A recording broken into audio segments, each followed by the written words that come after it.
সভাপতি হিসেবে দায়িত্ব পালন করবেন জনাব তামিম ইকবাল।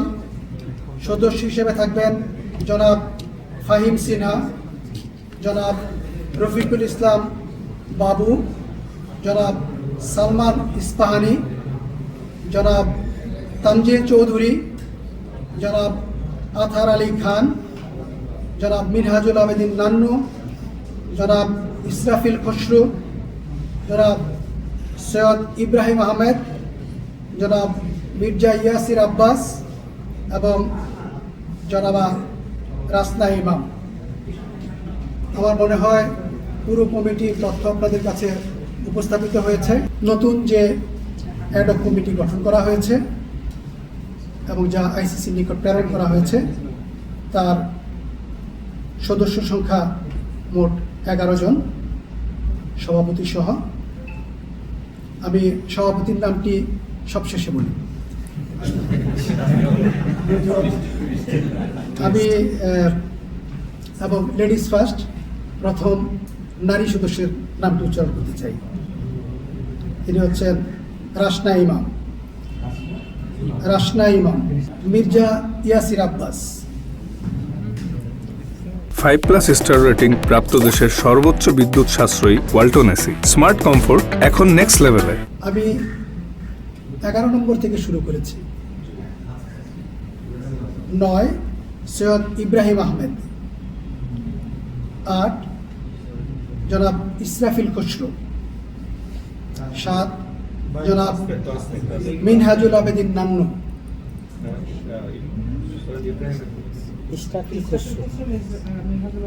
6 নম্বর সদস্য হিসেবে আছেন আথার আলী খান। কমিটিতে 5 নম্বর সদস্য হিসেবে আছেন তানজিল চৌধুরী, 4 সালমান ইস্পাহানি, 3 রফিকুল ইসলাম বাবু, 2 জনাব ফাহিম সিনহা এবং আমাদের বর্তমান অ্যাডহক কমিটির সভাপতি হিসেবে দায়িত্ব পালন করবেন জনাব তামিম ইকবাল। ভাবে পরিচালনা করার জন্য ফেডারেশনগুলোকে নিয়ন্ত্রণ করে থাকে। জাতীয় ক্রীড়া সংস্থাসমূহ এনএসসি দ্বারা নিয়ন্ত্রিত এবং পরিচালিত হয়ে থাকে এবং যদি সেখানে কোনো অনিয়ম দেখা যায় সেক্ষেত্রে এনএসসি বিভিন্ন রকমের পদক্ষেপ গ্রহণ করতে পারে। 2018 সালের জাতীয় ক্রীড়া পরিষদ আইনের ধারা 21-এ জাতীয় ক্রীড়া পরিষদকে ক্ষমতা দেওয়া হয়েছে অ্যাডহক কমিটি নিয়োগ বা ইত্যাদির।